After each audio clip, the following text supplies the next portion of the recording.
My name is Anna Cowan. I'm Policy and Campaigns Officer at Waverley Care. My role involves influencing the Scottish Government to make sure that they stick to reaching their target of reaching zero new HIV transmissions as well as zero stigma by 2030. That involves campaigning, meeting with MSPs, and making sure that we kick up a good fuss to make sure that we get them to that goal. I think it's a really important day. Although a lot of my role involves kind of looking to the future of HIV, I think it's a really important day for remembrance, first and foremost. Remembering the kind of horrors of the epidemic of the 20th century, people who lost their lives, and just that whole community that is gone. And it's just really important to make sure that they're remembered for who they are and who they were. They should be here and they're not. And a lot of that is because of the hesitancy of governments, of researchers to look for treatment and to, get people to the point where they can live where we are now, where they can live a healthy life with HIV. That happened too slowly, and a lot of that was because of stigma and homophobia and racism. So I think it's a really important day to remember those people and to make sure that their names are remembered, their faces, what they liked, who they were, because they should be here. And it's a sad day, it's a solemn day, but it is also a hopeful day when we do look to the future, that we are at a point now where you can live a long healthy life with HIV and it doesn't define you. So it's a day of mixed emotions, but a really important one. It's still so relevant because of the stigma. I mean, that is the defining feature of HIV today. It is the way that stigma is still so ingrained in society, and whether that is people living with HIV feeling stigmatized towards themselves, feeling ashamed of their status, or whether that is society still having really outdated understandings and attitudes about HIV. People still think of the tombstone, they still think of people dying in hospices, of people like Princess Diana shaking people's hands. It's these images that are really profound but are outdated, and people don't think of people now just living their lives, being completely ingrained members of society who are just getting on with their day. HIV doesn't get in their way in their lives at all. So I think that's the thing that is concerning, and is where we need to all really rally together and tackle that stigma, because as we all know now, the virus itself isn't the thing that's damaging people's lives, it is the stigma, especially if you're on treatment. And many people maybe are living with HIV and don't know they are yet, which is why it's important for the government to introduce more testing and prevention methods to make sure that we can find everyone who is living with it who doesn't know. But it is, stigma is the thing that is defining HIV today. To me, I mean, I am not a person living with HIV, but I still am very hyper aware of stigma when I see it and read it. It's in the faces of people that when I tell them I work for an HIV charity, there can be mixed kind of responses to that. I've had people be like, oh, what, that's, AIDS, and say quite stigmatizing things. It happened with like my grandma, who I love. I told her that I worked for Waverley Care, who are an HIV charity, and she said, oh, like the AIDS? I said, no, actually, and I kind of got into a conversation with her about what it meant, and I was able to educate her, but it is that kind of reaction. It's like, I can't even imagine what that's like for a person living with HIV to have to tell somebody, oh yeah, I have HIV, and then they react like that. That would just be really horrible. And it's not often from a place of kind of, it's not intended to be rude or discriminatory, but it's just so ingrained in them that HIV is something that is like, oh, to be ashamed of.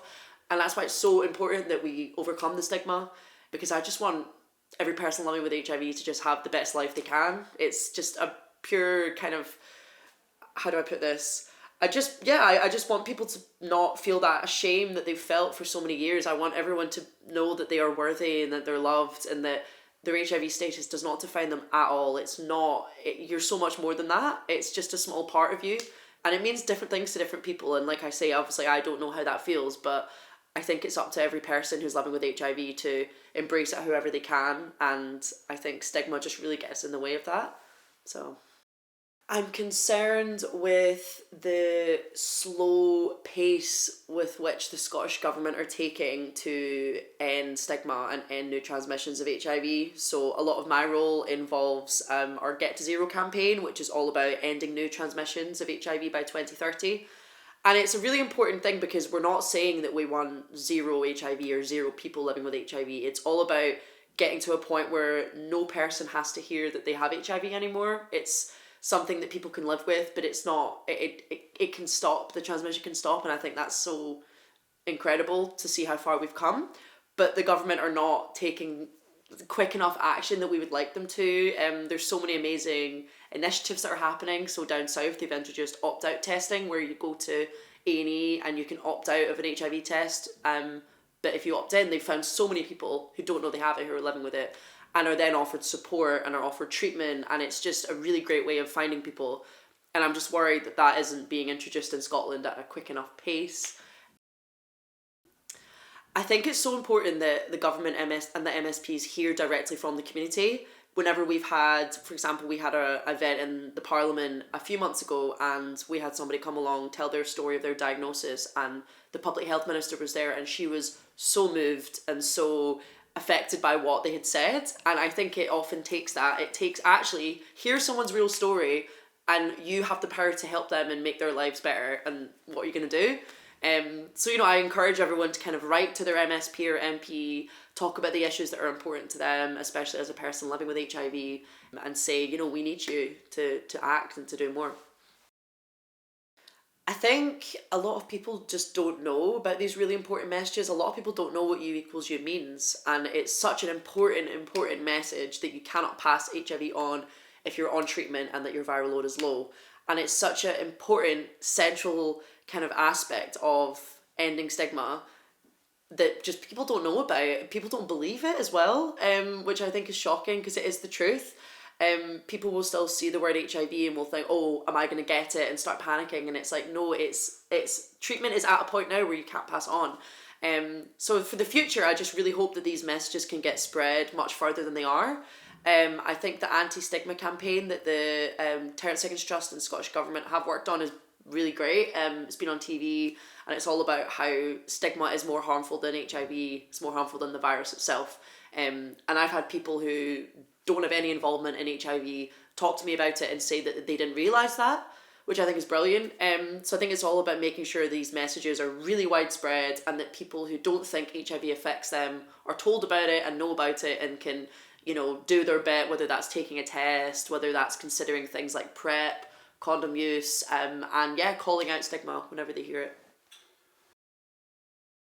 I feel very privileged, and it's a really lovely thing to do and to think of. I almost feel like not worthy of it. I feel like I don't do any of the important work. It's all the community. It's the community that are the bravest people that I've met, that they go through so much and feel so much kind of turmoil and really awful things to themselves, and are able to overcome that and get through that. I think that's just really beautiful. And I almost feel like you're all so impressive and incredible, and I'm just doing a job. But it's really lovely, and I love working for We Really Care. I've been working here about a year and a half, almost 2 years, and I'm just so proud to. And it's always whenever I meet people who we support or people that we work with, I'm reminded of how incredible it is. So thank you.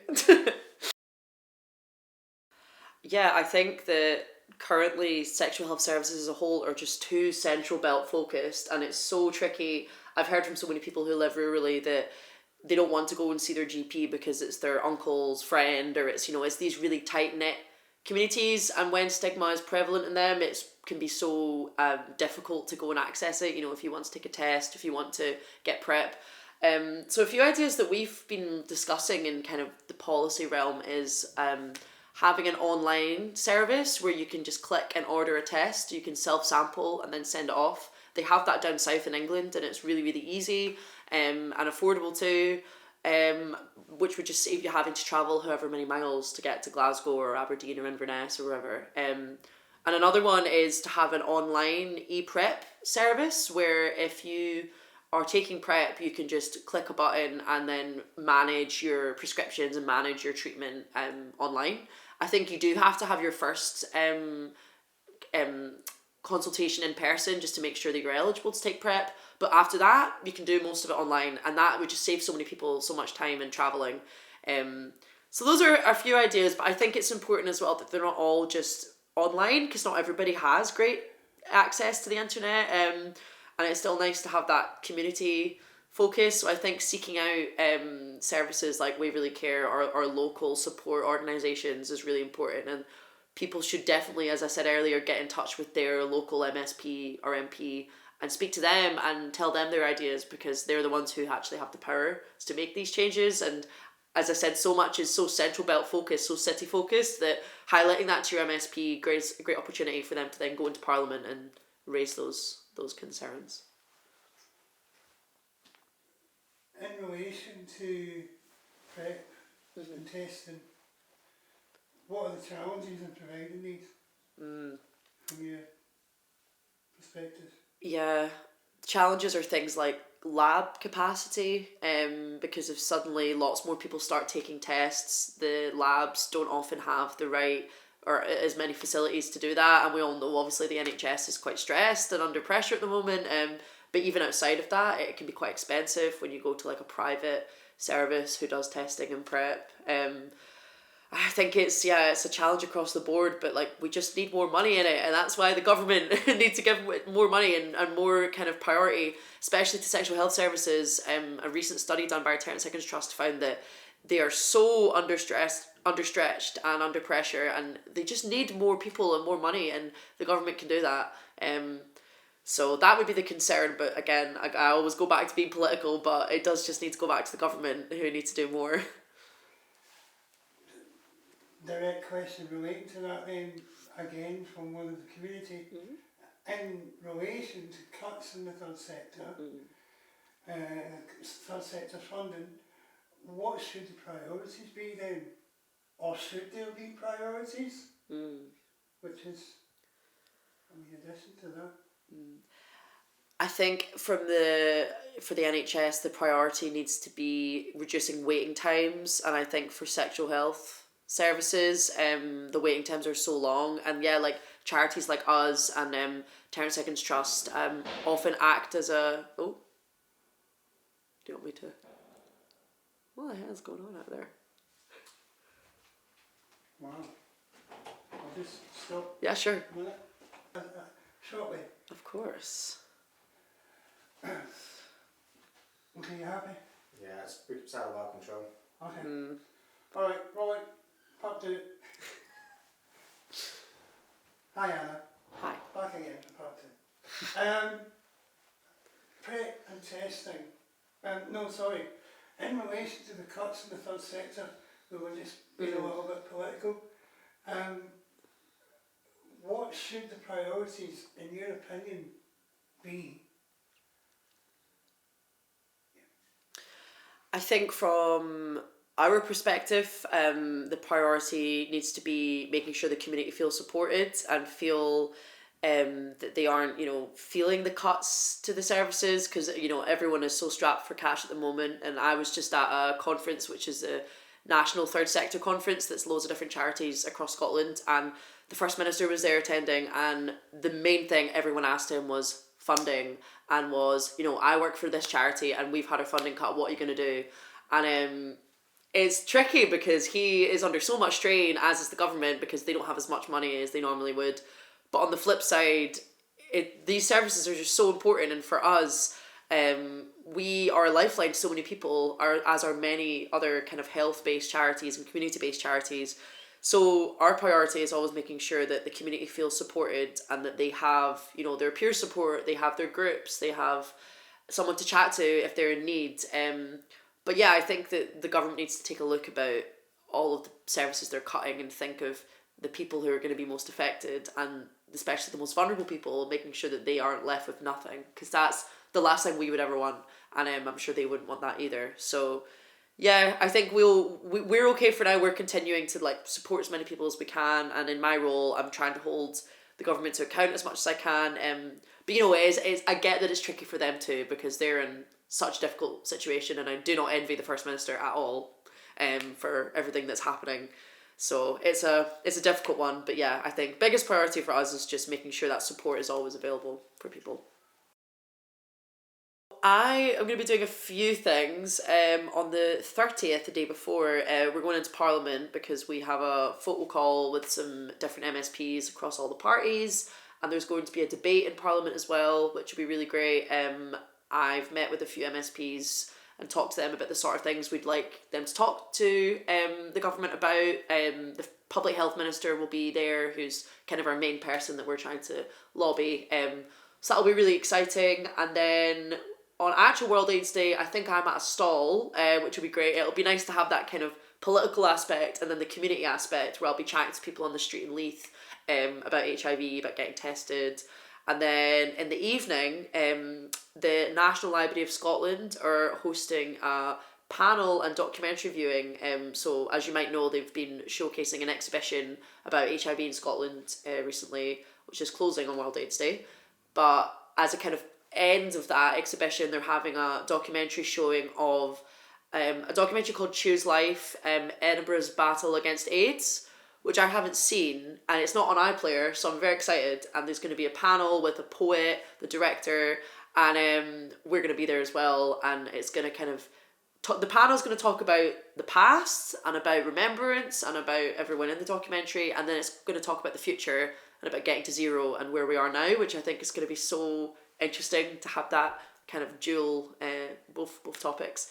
So those are my plans. World AIDS Day is always it's a lot of fun. It's obviously, I said earlier, it's about remembrance and it's solemn, but it is also just a great chance to get HIV on the agenda and to talk about it with people. So I'm looking forward to it, but I'm going to be very tired by the weekend, but that's what it's all about. I think yes and no. I think that yes, in the sense that more people are knowledgeable about HIV and more people know how to call it out and how to say, well, what you've said is actually not true. And things like the TV anti-stigma campaign will put HIV back in people's minds and will tell them, actually, no, this is what it is today. But on the other hand, I think the root causes of stigma are still existent. Things like homophobia, racism, when you think of HIV, what people think of is often very stigmatizing. They think of people who are promiscuous, they think of drug users, they think of just really, really stigmatizing things that often aren't true. And I think that's what we need to get to, is the root, is the assumptions people make about others. And HIV doesn't look like one thing. It can affect anyone, and obviously more groups are more vulnerable to it than others, but it isn't this assumption that a lot of people have. So yes and no. I think it sadly is still too prevalent and it needs to have a lot more work to be done to overcome stigma, but I hope that with all the work that's going on and keeping HIV on the agenda will really help us to address it. I think so. I mean, I've only been here a year and a half, so obviously I don't know as much about kind of on the ground what the services have looked like, but I do know from looking back to the beginnings of Milestone, what Milestone was. It was a hospice for people who were dying of AIDS-related illness, to where it is now, which is a residential unit where people who are at risk of bloodborne viruses can stay, and it's a really transformative place for a lot of people. I think that the purpose of Milestone, I don't know if we really care, has always stayed the same, which is to support people and to be there as a kind of safe haven. And it's really interesting that when we went through our rebrand, when we changed our logo and everything else, we did some focus group sessions with people, and we asked them what We Really Care meant to them, and so many people said it was a safe place, it was a haven, it was somewhere where they could go to not be judged and to just be viewed as themselves. And I think that's amazing that that's what it was then in the height of the epidemic and what it still is now, and I just hope to keep that up and to keep us being that. Because as I said, I just want every person living with HIV to live a nice life, to just be treated with dignity and respect, and to be considered as a whole person. So yeah. Anna, thank you. That's okay.